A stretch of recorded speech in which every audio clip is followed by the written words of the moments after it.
নমস্কাৰ, মই ধ্ৰুৱজ্যোতি শৰ্মা। আজি আপোনালোকৰ মাজলৈ আকৌ এটা ভিডিঅ' লৈ আহিলোঁ। যদি ভিডিঅ'টো ভাল লাগে আপোনালোকে লাইক, কমেণ্ট, শ্বেয়াৰ, ছাবস্ক্ৰাইব কৰি দিব আৰু মোৰ চেনেলটো আগবাঢ়ি যোৱাত সহায় কৰিব। আজি এই ভিডিঅ'টোৰ জৰিয়তে আমি অসমৰ এজন মহান সুৰৰ বিষয়ে কথা পাতিম। অসমৰ সংগীত জগতৰ মহান সুৰৰ বিষয়ে কথা পতা হ'ব। মহান সুৰ বুলি ক'লে একচুৱেলি বহুত কমকৈ কোৱা হয়। তেখেতে আচলতে এজন প্ৰফেশ্যনেল সুৰ, প্ৰফেশ্যনেল গান সুৰৰ ওপৰত আজি কথা পতা হ'ব। আপোনালোকে ভিডিঅ'টো ভালদৰে চাব আৰু যিমান পাৰে শ্বেয়াৰ কৰিব, সেই সুৰজনে যাতে এই ভিডিঅ'টো পায়। আৰু সেই সুৰজনৰ নাম হ'ল শ্ৰীমন্ত শেখৰ। শ্ৰীমন্ত শেখৰৰ আজি কেইবছৰমান আগতে এটা গান ৰিলিজ হৈছিল, জিলেলে জিলেলে বুলি। সেই গানটো হয়তো সকলোৱে শুনিছে। সেই যিটো জিলেলে জিলেলে গান, সেই গানটো আচলতে প্ৰথমতে গাইছিল আমাৰ প্ৰয়াত শিল্পী ৰাজীৱ শদিয়া ডাঙৰীয়াই। সেই ৰাজীৱ শদিয়া ডাঙৰীয়াই গোৱা গানটোকে আমাৰ মহান সুৰ এই শ্ৰীমন্ত শেখৰ ডাঙৰীয়াই সুৰ কৰি আনি আকৌ তেওঁ নিজাববীয়াকৈ গাইছে। গাইখিনি যিখিনি পপুলাৰিটি লাগে, সেই পপুলাৰিটিখিনি তেওঁ লৈ ল'লে। ক্ৰেডিটটো ৰাজীৱ শদিয়া ডাঙৰীয়াক দিব এৰি তেওঁ নিজে ল'লে। একচুৱেলি কথাটো ময়ো গম পোৱা নাছিলোঁ। মই ইমান বছৰে শ্ৰীমন্ত শেখৰৰ গান বুলিয়ে ভাবি আছিলোঁ। কিন্তু এই যোৱাকালি এটা ফেচবুক পোষ্ট পালোঁ আমাৰ প্ৰয়াত শিল্পী ৰাজীৱ শদিয়া ডাঙৰীয়াৰ। গানটোৰ তলত ৰাজীৱ দাই লিখি দিছে যে এইটো মোৰহে গান আছিল। আপুনি বহুত জনা শুনা মানুহ, গতিকে আপোনাক একো নকওঁ আৰু সেই বুলি কমেণ্ট কৰাই আছে। আপোনালোকে চালে এতিয়াও পাব। এতিয়া মই শ্ৰীমন্ত শেখৰক এটা কথা সুধিব বিচাৰিছোঁ। আপুনি যদি নিজে গান লিখিবই নোৱাৰে বা নিজে আপুনি গান যদি বনাবই নোৱাৰে, আপুনি গায়ক হ'বই নালাগিছিল। আপোনাৰ যদি সুৰ প্ৰফেশ্যনটোৱে আছিল, আপুনি সুৰে হ'ব লাগিছিল।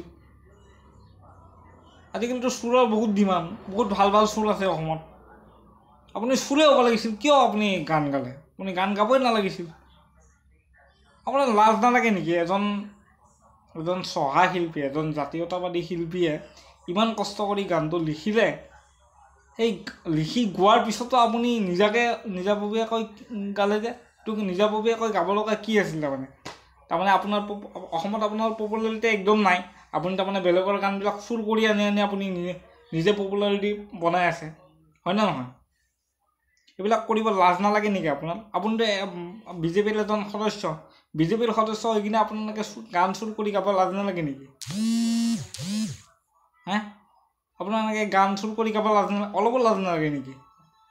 মানুহৰ অলপ লাজ বোলা বস্তুটো একচুৱেলি থাকিব লাগে, গম পায়নে? আৰু আপোনাৰ যদি গানটো গাবই আছিলে, আপোনাৰ যদি গানটো গাবই মন আছিল, তেতিয়াহ'লে ৰাজীৱ দাৰ লগত আপুনি একেলগে গাব লাগিছিল। আপুনি কিয় এক্সট্ৰাকৈ গালে? এক্সট্ৰাকৈ গোৱা সেনেকৈ আপোনাৰ অধিকাৰ নাই নহয়, বেলেগৰ গান এটা চুৰ কৰি আনি কিনে।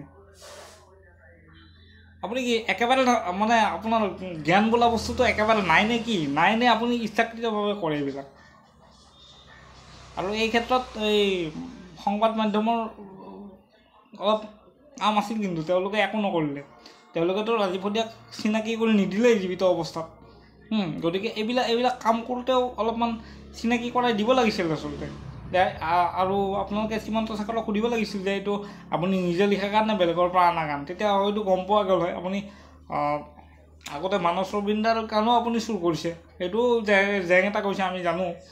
এইটো বহুত বছৰ আগৰ কথা, আজি কথা প্ৰসংগত কৈ দিলোঁ। গতিকে এটা কথাই কওঁ, যদি আপুনি গান লিখিব নোৱাৰে বা গাবই যদি নাজানে, নাগাব না। আপুনিতো বিষ্ণু ৰাভা দিৱসতো আপুনি এই বিজেপিৰ গান গোৱা মানুহ, আকৌ এবাৰ মোদী চৰকাৰ, সেই ভিডিঅ'টোৰ কাৰণে কিমান জেং গৈছে। তেতিয়া মোৰ ইউটিউব চেনেল নাছিল কাৰণে মই ক'ব পৰা নাই। আজি কথা প্ৰসংগত কৈ দিলোঁ আৰু। আপুনি বিষ্ণু ৰাভা দিৱসতো আপুনি বিজেপিৰ গান গোৱা মানুহ, গতিকে আপোনাক মানুহে কি ভাল পাব? আৰু এটা কথা, আপুনি কেইবছৰমান আগতে কৈছিল নহয় যে জুবিন দাই ক'ত আছিল মই পাহৰিলোঁ প্ৰগ্ৰেমটো, তাতে এই জাম্পিং কৰি পেলাই জুবিন দাই কৈছিল যে মোৰ জাম্পিংটো, মোৰ ডান্সটো হিমন্ত দাই কপি কৰি দিলে, গতিকে হিমন্ত দাৰ পৰা পইচা ল'ব লাগিব। তেতিয়া আপুনি নেক্সট প্ৰগ্ৰেম থাকোঁতে কি কৈছিল? হিমন্ত দাই ধুনীয়া ডান্স কৰিছে, it's not copy, it's original. গতিকে আপুনি জুবিন দাক কামুৰিব এৰা নাই, কিন্তু জুবিন দাক কণ্ট্ৰভাৰ্চি কৰিব এৰা নাই।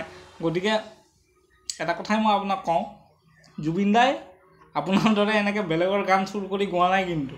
আৰু গোৱা নাই কাৰণে আজি ইমান দিন জীয়াই আছে সংগীত জগতত তেখেতক মানে অপ্ৰতিৰোধ শিল্পী হিচাপে জীয়াই ৰাখিছোঁ আমি আৰু সদায় ৰাখিমো মানে সেইটো আপুনি ভালকৈ মনত ৰখাটো ভাল। আৰু জুবিন দাই অলৰেডি কৈয়ে থৈ দিছে যে শ্ৰীমন্তই মোৰ লগত লাগি লাভ নাই, মোৰ জেগা পাবলৈ তাক 7টা জন্ম লাগিব। 7টা জন্ম নহয়, আপুনি লাখবাৰ জন্ম ল'লেও আপুনি জুবিন গাৰ্গৰ সমান হ'ব নোৱাৰে। আপুনি নহয়, মাইকেল জেকচনৰ বাপেকৰো সাধ্য নাই তাৰ সমান হ'বৰ কাৰণে, কোনেও নোৱাৰে। গতিকে এইবিলাক এই গান চুৰ কৰা কিবা কৰা এইবিলাক বাদ দিয়ক। আৰু আপুনি এই ফুকন পাঠকৰ ইণ্টাৰভিউত কি কৈছিলে, ফুকন দাইটো আপোনাক সুধিছিলে যে আপুনি অসমীয়া চিনেমা চাই নে নাচায়, তেতিয়া আপুনি কি কৈছিলে যে আজিলৈকে মই অসমীয়া চিনেমা এখনো চোৱা নাই। এতিয়াতো মোৰ চিন্তা হৈ গ'ল আপুনি অসমীয়াই হয়নে আদিবাসীয়ে হয়নে কি হয়। আপুনি যদি অসমীয়া চোৱাই নাই তেতিয়া আপুনি অসমৰ পৰা গুচি যাব লাগে। আপোনাৰ ৱাইফক দেখোন অসমীয়া চিনেমা কৰিব দি আছে, কিয়? আপোনাৰ ৱাইফেতো অসমীয়া চিনেমা কৰিছে, চিনেমা নকৰিলেওতো তাইতো গানততো ডান্স কৰিছে। আপুনি গানত ডান্স কৰিব দিবই নালাগিছিল যদি আপুনি অসমীয়া চিনেমা ইমানেই বেয়া পায়। মোৰতো ডাউট আছে আপোনাক যদি মই অসমীয়া প্ৰথম চিনেমাখনৰ নাম হ'লেও সেইটোও আপুনি ক'ব নোৱাৰিব। এইবিলাক কথা ক'ব বেয়া নালাগে নেকি? মই অসমীয়া চিনেমা এখনো চোৱা নাই, তো আপোনাৰ ৱাইফক এক্টিং কৰিবই নিদিব অসমীয়া চিনেমাত বা চিৰিয়েলত। ইমানেই যদি আপুনি অসমীয়া চিনেমা আৰু চিৰিয়েল বেয়া পায়, দৰকাৰ নাই নহয় আপোনাৰ ৱাইফে এক্টিং কৰা। গতিকে এইবিলাক কথা নেক্সট টাইম নক'ব, এইবিলাক কোৱাটো ভাল কথা নহয় একচুৱেলি, এইবিলাক ক'ব নাপায়।